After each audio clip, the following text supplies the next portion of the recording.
Ei pessoal, tudo bem? Eu sou Amanda Taide, mineira na origem, com passagem em São Paulo e candanga de coração. Casada, mãe do Pedroca Pipoca de 3 anos, do Luquinhas Pimpão de 1 ano e tutora do Vira-Lata Farofa.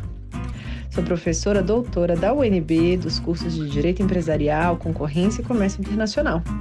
Apaixonada pela vida acadêmica, eu adoro inventar moda para facilitar a compreensão dos temas jurídicos pelos alunos. Então, esse é o Direito Empresarial Café com Leite, um podcast voltado para os estudantes de graduação e iniciantes no mundo do direito comercial, para que possam aprender ouvindo a bibliografia obrigatória e complementar do nosso curso. Esse é um podcast simples, curto e gostoso, como um café da manhã mais rapidinho durante a semana. Convidarei os próprios autores ou comentaristas dos artigos acadêmicos, capítulos ou trechos de livros essenciais para a compreensão do direito empresarial, para que os alunos da graduação em Direito possam conhecer e se apaixonar pelos principais autores do direito privado no Brasil. Como será um podcast voltado para os alunos da graduação, os episódios serão divulgados durante o semestre letivo da UNB. Durante as férias, faremos uma pausa para preparar o próximo semestre e também os novos episódios. Então, vamos comigo para a próxima xícara de café com leite?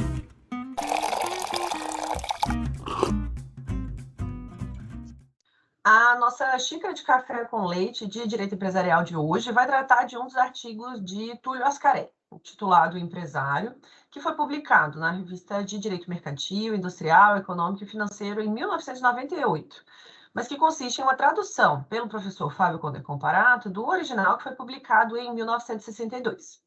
E para isso a gente vai ter a alegria de contar com a participação do professor Marcelo Rivera para comentar esse artigo. O professor Marcelo é professor voluntário na UNB, na disciplina de Direito das Famílias, mestre em Direito pela UNB também, e advogado em Direito Empresarial e das Famílias. Além disso, ele é meu parceiro em uma série de iniciativas, tanto acadêmicas quanto familiares e pessoais. Marcelo, muito obrigada por ter aceito o convite para participar do podcast, por apresentar aqui de modo simples, curto e gostoso o tema da empresa e o seu perfil subjetivo. Obrigado, professora Amanda, obrigado pelo convite. É uma alegria, uma satisfação imensa poder compartilhar desse seu projeto.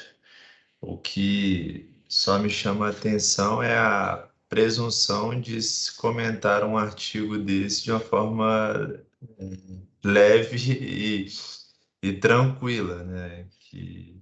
Que é um desafio muito grande, mas vamos tentar.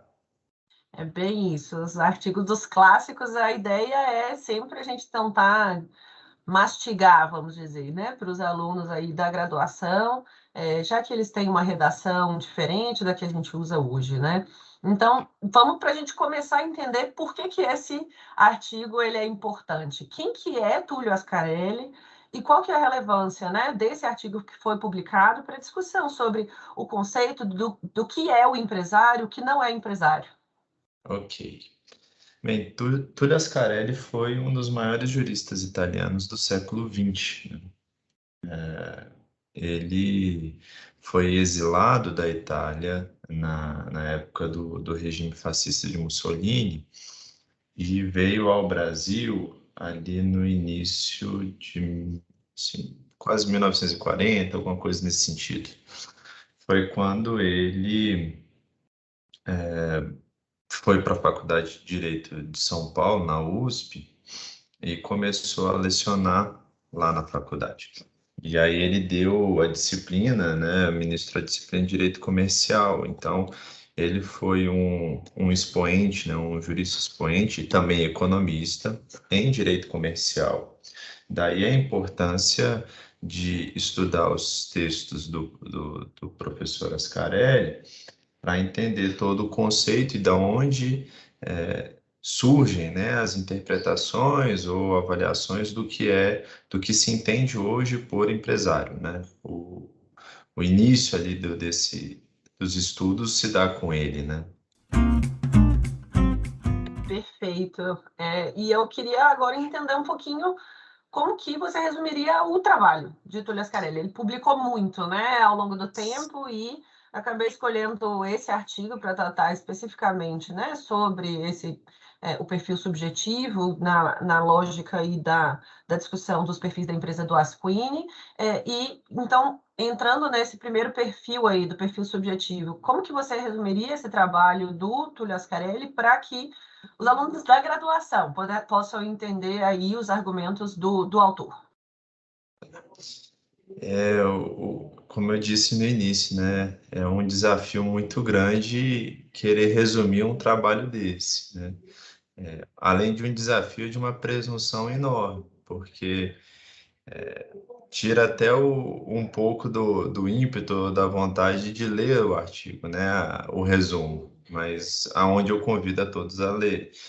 Mas se eu, na minha presunção, né, de tentar resumir esse artigo, o professor Túlio Ascarelli ele se preocupa em conceituar o que seria empresário diante do texto da lei do Código Civil à época, que apontava que o empresário seria aquela pessoa que exercia a profissão, profissionalmente, desculpa, uma atividade econômica organizada, dirigida à produção ou à troca de bens ou serviços. Então, se assim era definido empresário por lei, cuidou o professor Ascarelli de conceituar o que seria efetivamente empresário, dando enfoque ao que seria atividade, né? Então, porque para o professor Ascarelli, o que qualificaria o empresário seria a atividade que ele iria exercer. Daí a importância de entender e conceituar o que seria atividade, porque só depois de eu entender o conceito ou contorno de atividade para fins de qualificar o empresário, eu conseguiria chegar na resposta do que seria empresário. E daí vem as dificuldades do direito empresarial, porque definir e conseguir dar o contorno para o que seria atividade como fins de qualificar o empresário é que torna o desafio interessante. Porque tem dadas atividades que elas existem, elas são praticadas, mas elas, por si só, elas não qualificam a pessoa como empresário.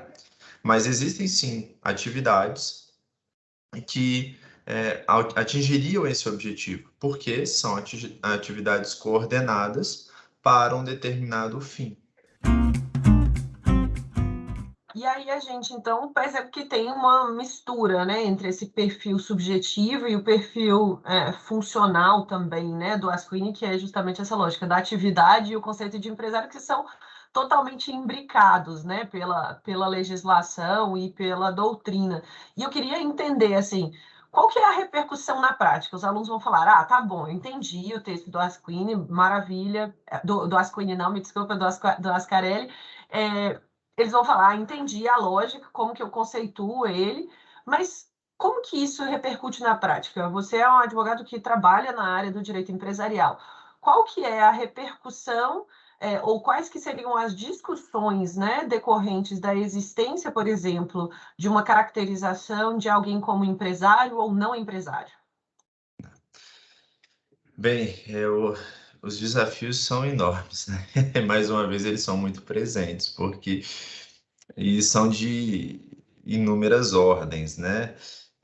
Mas a definição que eu acredito que mais chama a atenção, né? Essa preocupação de definir quem é o empresário, ele tem mais repercussão e mais relevância, ao meu sentir, para os alunos, para uma implicação de responsabilidade. Quem é responsável pelo quê e em que proporção? Daí é importante eu definir quem é o empresário, porque eventualmente eu posso ter algum trabalhador vestido a roupa de uma determinada empresa, né, tendo o contorno de uma determinada organização, cometendo algum ato ilícito, mas ele não será o responsável, porque ao fim e ao cabo ele está em nome de alguém, fazendo alguma coisa. Então, eu preciso entender quem é esse alguém e qual é o alcance da responsabilidade desse alguém para então assumir as consequências dos atos, inclusive daqueles que estão trabalhando sob a sua tutela, né? Então, daí a importância de eu entender quem é o empresário, daí a importância de eu entender quem é o responsável e a extensão da sua responsabilidade. E eu preciso, obviamente, definir e entender essa conceituação para, mais uma vez, ter um sistema de, na minha visão, de forma mais prática e mais transparente ou mais importante para a sociedade, para entender a quem eu vou recorrer ou a quem eu vou responsabilizar. Então, esse conceito de empresário, ele importa porque ele vai envolver os riscos da atividade, né? E, entre outras, aí, dentro dos riscos da atividade, estão os riscos das ações que são tomadas em virtude da atividade que se quer exercer. E é justamente nesse momento em que algo dá errado, é que eu preciso entender quem é essa pessoa responsável. E no dia a dia, na prática, isso tem muita relevância, porque muitas das vezes, e na minha interface com o direito das famílias, é entender também as repercussões para além da morte do empresário, no patrimônio da família, nos herdeiros, naqueles que vão assumir ou deixar de assumir aquela posição deixada pelo empresário, né? E isso pode ser também muito presente nas sociedades civis, que são as sociedades dirigidas por profissionais liberais, por exemplo, advogados, médicos, dentistas, em que eventualmente tem uma maior abertura para a inclusão de herdeiros, e, enfim, as implicações são infinitas, vamos dizer assim. Maravilha. E para entender um pouquinho, pegando esse gancho, né, quais que seriam as repercussões de uma morte de um empresário? Então, a gente está falando aqui, né, pessoalizando a ideia, né, do empresário ali, trazendo um pouco dessa perspectiva das empresas brasileiras, que têm normalmente, né, um cunho familiar, predominantemente, que são empresas aí, na sua grande maioria, que utilizam o tipo societário da limitada. Então, qual que seria aí, né, a repercussão, quais seriam as interfaces, né, do direito das famílias, do direito sucessório, nessa dinâmica empresarial diante do falecimento, né, dessa pessoa, desse elemento subjetivo, desse perfil subjetivo ali do empresário? As implicações também são as mais variadas possíveis, né? Porque normalmente não se tem a admissão dos herdeiros nas empresas, né? Porque obviamente depende da deliberação dos sócios remanescentes para o ingresso deles. E se por um lado dificilmente se tem o ingresso dos herdeiros como sócios e no exercício a posteriori do empresariado, se tenta ainda a administração daquele patrimônio que foi investido pelo empresário que faleceu, né? E aí há uma discussão até normativa um certa medida, em um conflito de normas, porque, veja, no momento em que se morre, pelo princípio de Sazini, há transmissão dos bens no momento da morte. E um dos bens que se tem em transmissão são as cotas sociais. E apesar de se ter a transmissão das cotas sociais para os herdeiros, eles não vão poder usufruir das cotas sociais como se sócios fossem, porque eles não estão ingressos na sociedade, tá? E não poderão aí exercer a função do empresário que era exercida por aquele que morreu. E você tem também os sócios remanescentes administrando aquele patrimônio efetivo que não é deles, porque era do sócio que faleceu, né? Então, há um tanto de interesses conflitantes no momento da morte de um sócio que sugerem um tanto de disputas, um tanto de litígio que merece um melhor contorno, né? Então, é entender os herdeiros que ainda não receberam o patrimônio deixado pelo sócio falecido são investidores ou não?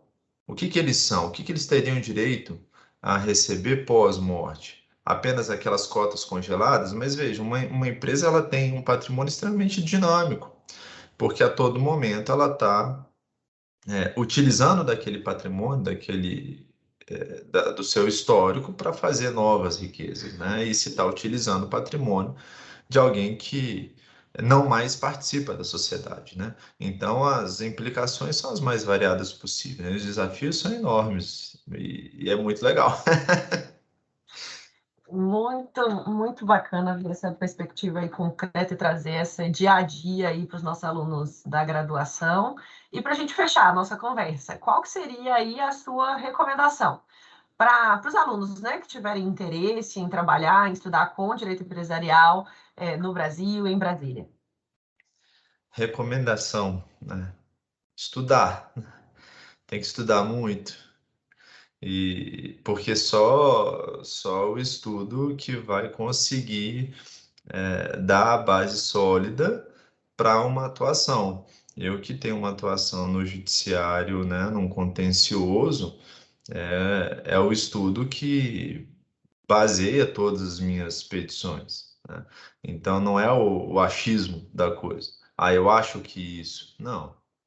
Isso é isso porque tem um fundamento de ser, e o fundamento é esse.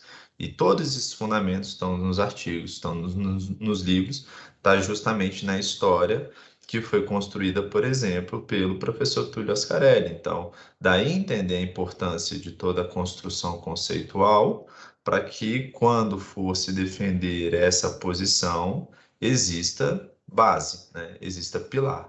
Então, a recomendação que eu dou é que estudem muito. Maravilha, a gente está no caminho então, certo? Obrigada pela recomendação, obrigada mais uma vez pela sua presença no podcast. E por hoje é só, então, nossa xícara de café com leite foi tomada e espero que a gente tenha outras oportunidades de bater esse papo juntos aqui no podcast e até a próxima. Eu que agradeço, professora, muito obrigado. Pode contar comigo.